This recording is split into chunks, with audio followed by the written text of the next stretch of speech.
is applying her entrepreneurial spirit in various beauty, fashion, and lifestyle ventures, and she reigns supreme as the Grande Dame of Potomac. She is an advocate and ambassador for Promoting Awareness Victim Empowerment, or PAVE, as well as the Alzheimer's Association, and she uses her public speaking opportunities to uplift women, enabling healing and positive change. So please help me welcome Miss Karen Huger to the stage for a quick chat.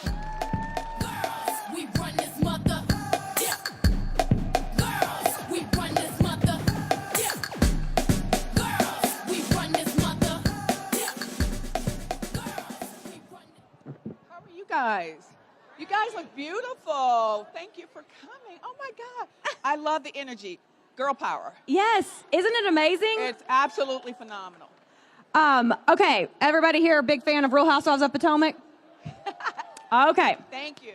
All right. So let's just jump right in, because Sure. on Real Housewives of Potomac, as we have all seen and as we've all probably experienced in our own lives, you deal with some fake friends. I do, but I do it so well, don't I? Let me ask you, how do you handle those fake friends, learning that somebody you thought was a true, genuine friend did not have your back? How do you handle it both on the show and then in real life? I only take my real life to the show. So I don't handle the girls on the show any differently than I would handle you if you were my girlfriend. When you show me that you're a true friend, I got you, heart and soul. But when you show me who you truly are, then I'll make adjustments. I'll put you in timeout. I don't, just throw you away. Maybe I can pick you up 5 years later. I don't know. But I certainly do take the high road. I forgive, but I don't forget. And kind of piggybacking on that, how do you know when, you know what, I've given this person multiple chances, I have forgiven time and time again, it is now time for me to cut this toxic person out of my life? I give you lots of opportunities as women to be friends because I believe that we need each other. I believe that along the way, people make mistakes. So I will give you 1, 2, 3, you're out, okay?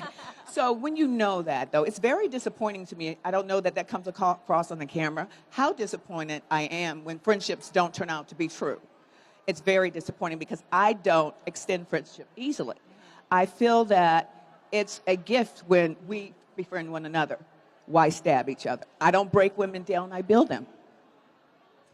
So we were talking about how you bring your real self to the Real Housewives of Potomac. How tough is that? And is there any point that you think, you know what, I don't want the whole world to see this. This is something I'm going to keep private? Not at any phase. Not at any phase. Because I knew what I was signing up for. I was signing up to share my life with the viewer.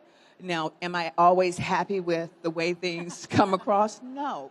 But it's not hard for me to open up because my life is rich. I have story after story after story. I ain't done yet. I'm just getting started. And I think that for me personally, I started on the platform because I wanted any child who grew up on a farm, who grew up in a rural county, to turn that TV on and see where I live today. All things are possible. So that is why I did it. So no, there is nothing I don't want to share, good, bad, or indifferent. That's my life, that's my truth, and that's called reality TV. Well, fortunately, we're not on reality TV. But what is your advice about being authentic for people who, aren't on reality, but just being really true and authentic in life? You know what? Honestly, you have to be true to yourself. Otherwise, you're going to be a failure. You have to walk in your truth every day. The girls on the show, and we are friends, we have our ups and downs. They know my quote is, I put 2 feet every day into being Karen Huger. No one else can do it. So you have to be true, not just when the cameras are rolling, but when they're not rolling. And so it's easy for me to do that because I live that. You just said that there are a lot of strong women on the show. Oh, God, yes. With very strong opinions. What can all of us women do to actually try and help one another out, build each other up instead of tearing each other down? I think when a woman tries to tear another woman down, that speaks to her insecurities, not yours. Okay. And I've never torn down one woman to stand up. I stand on Karen Huger and God's grace. I know who I am. So I can be that example, as irritating as it is to some of my cast members. I'm not going to change. I'm going to live my life. I'm going to be who I am, and I'm going to own everything about me. So That's my answer to I that. could not agree more that when somebody tries to tear you down or somebody, backstabs you, it says so much more about that person than it Not does you. I And could don't not pick agree it up. more. I don't pick it up. I dismiss it. On to the next. Okay, let's talk about some of the obstacles that you faced on the show. You have faced some real life obstacles. Absolutely. How do you deal with those? You know what? I'll just touch on this because I've been married 22 years, and I'll broad brush it. Yeah, right? Bad things happen to good people all the time. It's not that it won't happen, it's how you handle it. I choose to rise. I choose to be an example. I choose to be a soldier for my man. Get it straight. I soldier up when my back is against the wall, when my man's back is against the wall. So to me, it is so easy to share that with other women because we all have struggles. I didn't wake up like this. I didn't. This is 55 years in the making. And I have no reason not to be proud of the downs as much as I am of the highs. It is a full journey I'm on. I can't skip a chapter and be Karen Huger. What is your advice, though? I liked what you said about, it's not if something happens to you, it's when. Because at some point, we are all going to face something that we didn't see coming that's just going to knock us back. So what's your first piece of advice for, okay, I got to get a handle on this and deal with it? You know what? First, I pray. I go into that closet. I have a faith. I don't preach religion, but my faith is real. It is strong. I can't explain my life any other way. So my thing to anyone who's facing adversity, challenges, difficulty, is whoever or whatever your God is, get close to him when that happens to you, because the rest of it is easy. You can just let it go. Once you have that connection, I'm not stoppable. Neither are you. You stop yourselves. Nothing stops Karen Huger. If he brings you to it, he'll bring you through it. Absolutely. All right, let's talk about your business. You started Icon Enterprises. I did. Talk about that. I consider myself a very lucky woman to have had a father and a mother who worked together as business partners. People often say, oh, well, she's from a farm. I'm very proud of my father and mother as business partners because I saw as a child a little girl across a kitchen table, a husband and wife, net, not gross, $1 million as farmers. That is my background. That is my truth. That's something that you guys don't know about. So I saw entrepreneurship early on in my family. My dad, all I had to do was look across the kitchen table and find my hero and my example. So I knew that I would open a company.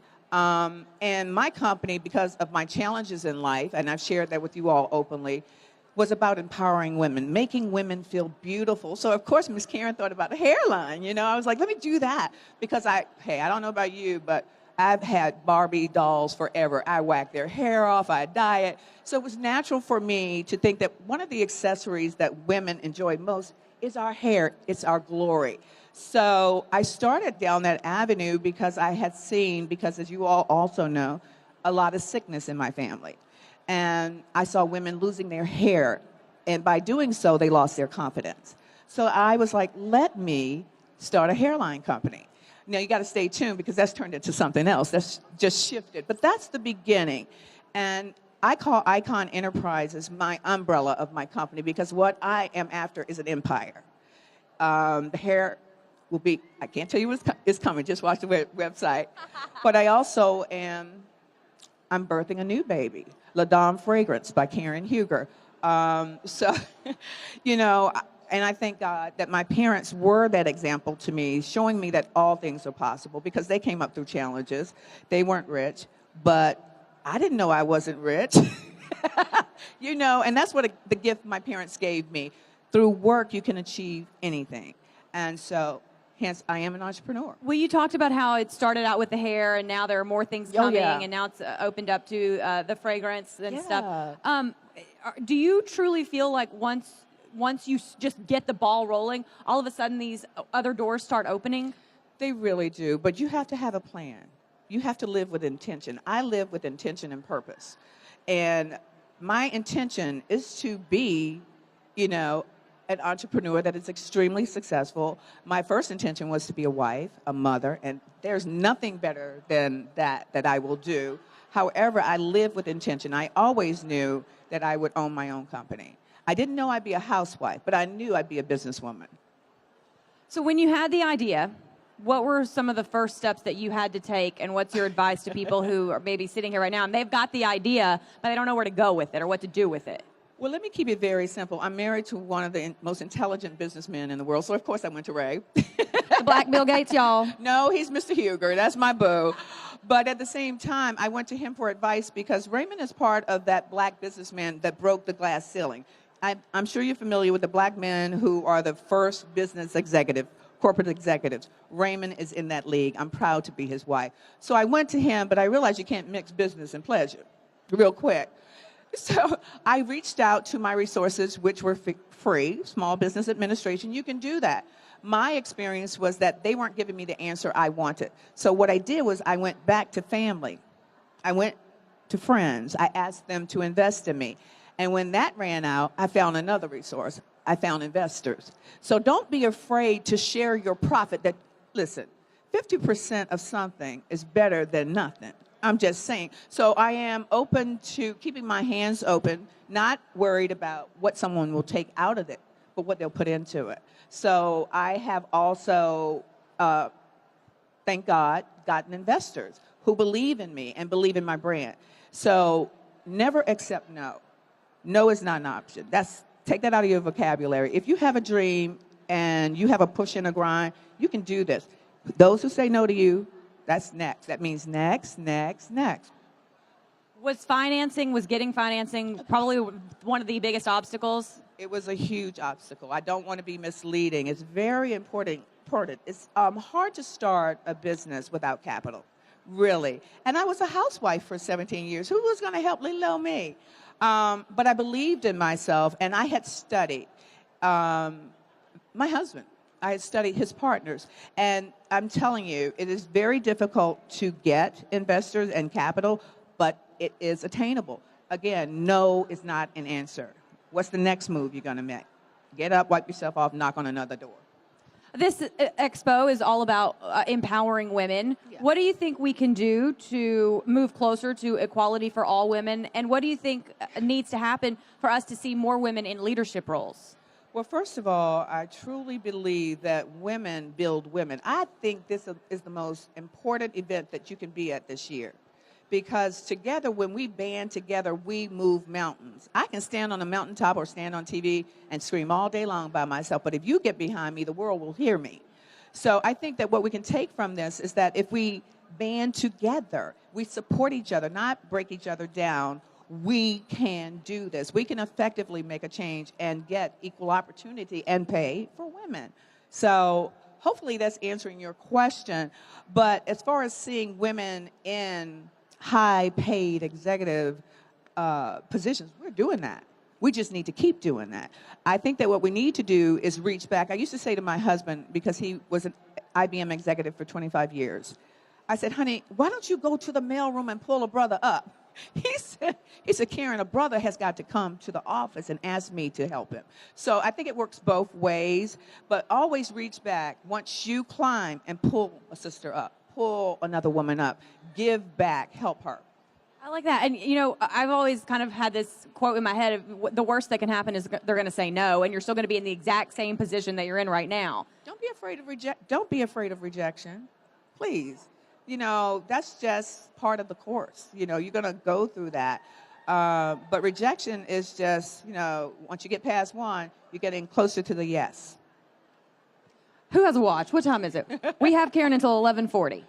What time is it? Did I cover everything that fast? It's what? Oh! So would anybody in the audience like to ask some questions? Do y'all have a question for Karen? I'm here. Open book. Here we go. Yeah.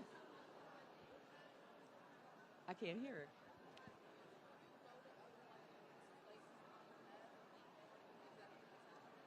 Go ahead. When you go to other events and places, do you have female executives?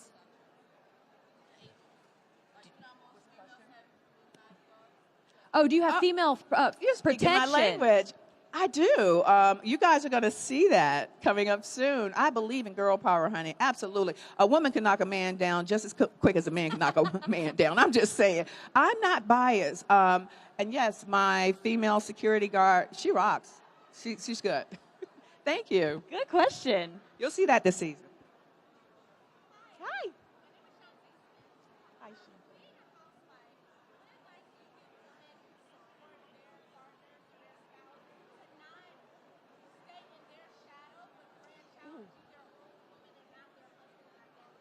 Great question. I love that. Shantae, thank you. Thank you for asking that. I can just refer to my life as being married to Ray. For many years, they would call me Mrs. Huger. My name is Karen.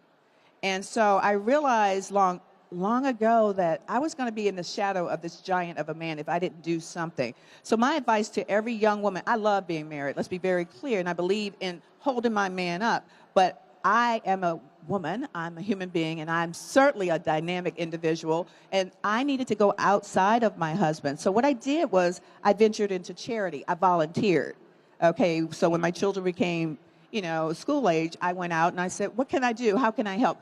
That's when I became Karen Huger, not Mrs. Huger. So it is upon you as a woman your husband gonna let you just fade away all the time, sweetheart, and hold him up if that's what you're comfortable with. But if you want to really let the world hear you roar and let them know who you are, there's a way. You're not always going to get paid for it. Giving back and working in charity is the best way to let people know you're Shantae. You're welcome. Good question. Let me ask you real quick, kind of along those lines, for women who maybe have small children, but they've got an idea or they've got, a business plan, they've got it cooking in their heads. For you, was getting your kids grown, is that when it becomes feasible to try and have all of these balls in the air? I'll say it's easier, but if you all follow me, I have a 30-year-old son now. His name is Brandon. And I talk about Icon Enterprises, and I also was previously married. So having a baby, and Brandon and he was my backpack baby. I call him my backpack baby because your first baby, you are scraping pennies together, okay? I opened my first company, which was an HR temping firm when he was a baby. So, and this is where Taco Bell comes in, and I'm proud of it. Let me tell you why. You do what you have to do when your babies are small. You can't wait for them to grow up. I'm sorry, if I had waited for Brandon to grow up, I don't know. You can do it when he's napping, or if you have to put him in your backpack and take him to the office to make things happen. Do what you have to do. If you have the luxury of waiting till they grow up, which I did with Raven, I did have that, thank God for that. So I've seen both sides, but I've done both sides. So just because you're a mom doesn't stop you. Put that baby in the backpack. Be an example to that child. I've raised a great young man. He's an executive himself in IT now. So, and he remembers when the lights were turned out. I was a single mom. Let's keep it real. If I had to put him in the backpack and had a part-time job while I was trying to run the HR company, I don't know that he would have gone to Morehouse. Yes. So question on rejection and negative self-talk. I'm sure you do have some negative self-talk still nowadays, for you're human. Yes. But when you have those thoughts, that negative talking to yourself, or you get rejected, whether it be by a comment from somebody, maybe a friend, what do you do to get out of that downfall? Like, what are like one or two or three things? Like, do you have a tribe of friends?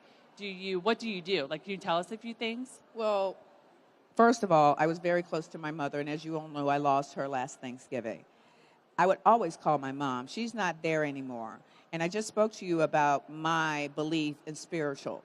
I'm human. And yes, my feelings do get hurt. But what I refuse to do, if I take it to bed, I wake up in prayer. You can check, the mind is a powerful thing. So when I wake up and it's still with me that day, I go into my meditation mode because I got to handle it because mom's gone. And I say to myself, let it go. I have the power to let it go because if I don't let it go, the enemy wins. And I'm not a loser. So the power of the mind and self-respect and self-esteem. I have a great deal of confidence and a huge belief in my God. So when I make that closet moment, I'm done. You can't win. And that negative thought, it can leave you. Always replace the negative thought with something positive. I'm like, today is going to be great. I'm going to achieve this today. I'm going to do that today. You have the power to choose whether or not you roll in your misery. I choose to shake it off. And it's not easy. It's not easy. It takes practice. But let me tell you, it works. And kind of I'll let you guys question, but kind of piggybacking on that, we're hard enough on ourselves, but now there's so much noise out there with social media, and you know the online Twitter trolls and the haters on Instagram. How do you deal with that? Because you can't just shut yourself out. No, you can't shut yourself out. In fact, before I got on the Bravo platform, I did not have social media. Why? You know, why would I do that? Because these are the people that live in the phone that like to tear you down. I don't even know you and you're calling me out of my name. Really? That's not good for me. And so what I've chosen to do, and I'll say that Andy Cohen gave me the best advice when I got on this platform. He says, Karen, don't read the statements. So as I move along, and this is my 3rd year, I have somebody else read it. You know, I will mute you. I used to block you, but that stops my numbers from rising for some reason. So now I mute you, I get your credit, and I keep it moving. Social media, I don't listen. I don't know you like that. Now, I will know you and you and you because we'll take a picture, and I'll say, hey, what's your name? But if you're in my phone talking to me and being an idiot, no. No, I don't care. I know it's a millennial thing. Miss Karen is 55. No. Only be concerned about the opinions of people who actually know you. I am. Exactly. Okay. Thank you. Okay. Thank you. Go ahead. Hi, good morning. What advice would you give for a woman and how to build their confidence when sitting across the table from a male executive? How do we feel more confident in that boardroom? That's a great question. And I'll say this. Again, the mind is a powerful thing.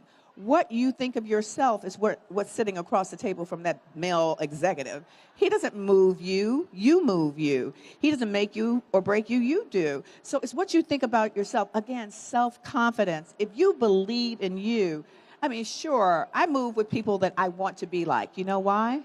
Because if I stay with the people I'm comfortable with, I won't grow. Okay? So if that male executive is helping you grow, girl, take the medicine, but don't take it seriously.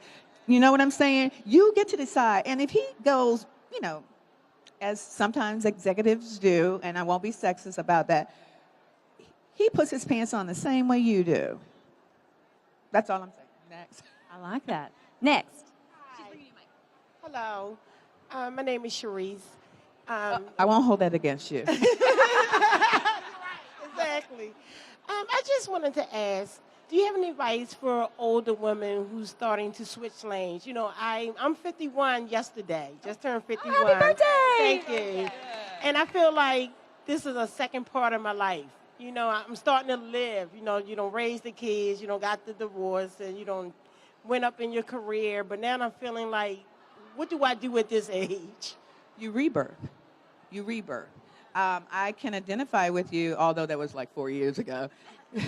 But I understand your feeling, and it's how you look at 50. I look at 50 as the most sexy age in my life. I have never been this great. Hello? That takes time. So I think you need to rebirth. If you feel you've reached the glass ceiling, where are you going next?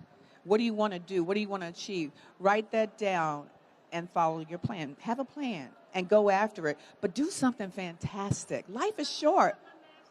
Congratulations. Yes. See, you're on your way. You are on your way. So the doors are going to open. Start knocking on doors and turn that page. It's a new chapter to be written. Congratulations. Yeah, it's powerful. Hi, I'm Ebony LaQuise, Techie and Pearls, Hi, Ebony. but also a women's rights activist. I believe that we should create space for one another.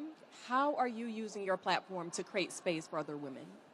I think that every time, I love that question. I use myself by being vulnerable. I'm creating space because if I say to you, hi, I've been raped, I'm creating space on that platform, but I survived. So other women get on the platform and say, this happened to me, but it didn't stop me. So creating space is by making yourself vulnerable, walking in your truth. It opens a world of opportunity. I wouldn't be sitting here, I don't believe, if I hadn't shared that experience through PAVE. And I'm an ambassador to shatter the silence against rape. It has to come to an end. And I believe in that. But I think to make space for women, you have to be vulnerable and share your vulnerability.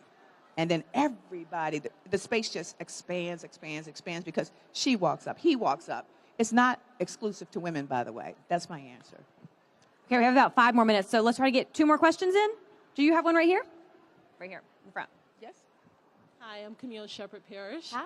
and I'm a healthy love coach. I love what you're doing. Thank you. I just have a basic question. How do I invite you to be a guest at my retreat? Matt? I think you just did. There's Matt. You just did. Okay, he's the person to talk to. Also, you can reach out on my social media. There is a direct email. You can send me emails. But I think Matt would be the person that I would say to reach out to directly today. Okay, great. Thank you. One more question? Anybody? Last one? We good? We good? Okay, Oh. yeah, last one. Hi, I'm Aisha. My question is, as you're starting to grow and flourish in your own business, is your tribe changing? Because I know for me, the girlfriends I have are not really understanding as I grow. And even sometimes my spouse doesn't understand. So how are you dealing with that? I'm accepting their truth. You can't drag, I'm growing in so many directions, and I've seen the shift that you're seeing, okay? For my husband and I, it's difficult for him to see me become Karen. I've been Mrs. Huger. It is hard, and we are 2 generations apart, he and I. So for him to see me as a businesswoman or a public personality now, that's really hard because he's never seen me that way. As far as friendships with women, trust and believe they're showing you who they are. If they are not an asset, you put them in timeout. Pick them up later. I don't have time for that. I don't throw friendships away. Let me say that because you can't go back and get them. I do put you in timeout. Longest I put a girlfriend in timeout was 5 years. But if they're not going to help you, get out of your way. And don't talk to them about your business. You don't need naysayers around you because they will tell you what you can't do. They won't tell you what you can do. No. Okay. I should be a minister. People are just in your life for seasons of life. Exactly. Seasons of life. Y'all, Karen Huger,